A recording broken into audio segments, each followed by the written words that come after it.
Près de 2 semaines après l'élection américaine, le mystère plane encore. Alors que Joe Biden a été élu par les Américains pour devenir le 46e président des USA, Donald Trump n'a toujours pas reconnu sa victoire.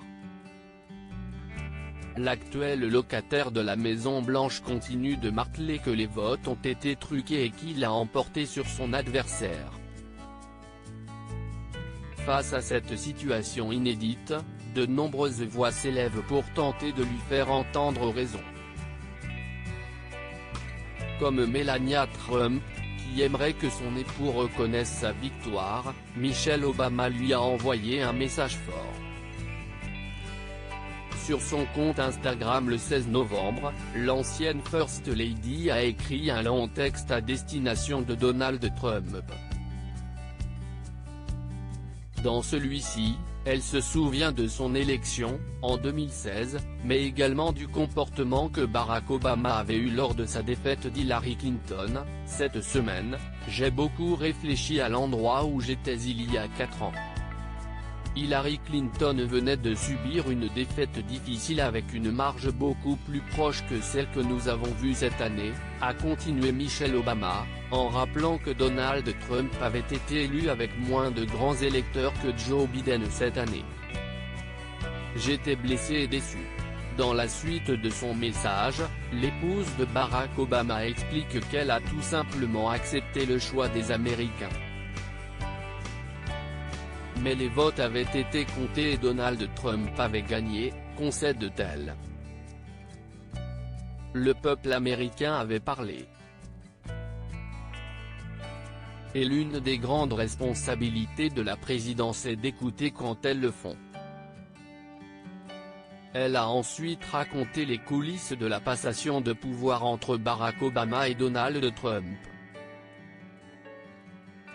Mon mari et moi avons donc demandé à notre personnel de faire ce que George et Laura Bush avaient fait pour nous, diriger une passation de pouvoir respectueuse et transparente, une des caractéristiques de la démocratie américaine, a-t-elle écrit.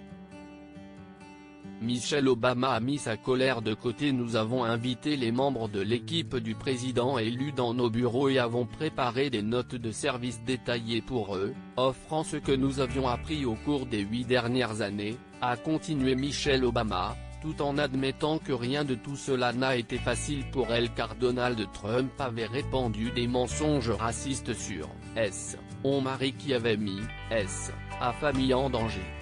Si elle n'était pas prête à pardonner, elle a réussi à trouver la force et la maturité pour mettre sa colère de côté. J'ai donc accueilli Melania Trump à la Maison-Blanche et lui ai parlé de mon expérience, en répondant à toutes ses questions, de la surveillance accrue qui accompagne le fait d'être première dame à ce que c'est que d'élever des enfants à la Maison-Blanche, a poursuivi Michelle Obama. Je savais dans mon cœur que c'était la bonne chose à faire, parce que notre démocratie est tellement plus grande que l'ego de quiconque. Dans la fin de son message, l'ancienne First Lady a regretté le comportement actuel de Donald Trump, qui ne veut pas reconnaître sa défaite.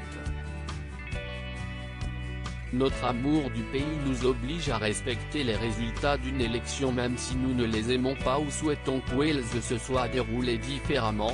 La présidence n'appartient à aucun individu ni à aucun parti, a martelé l'ex-First Lady.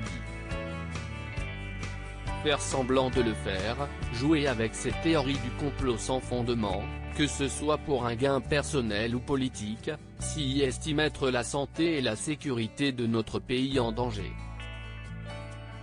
Ce n'est pas un jeu. Elle a conclu en s'adressant au peuple américain, je veux donc exhorter tous les Américains, en particulier les dirigeants de notre pays, quel que soit leur parti, à honorer le processus électoral et à faire votre part pour encourager une transition en douceur du pouvoir, tout comme les présidents en exercice l'ont fait tout au long de notre histoire.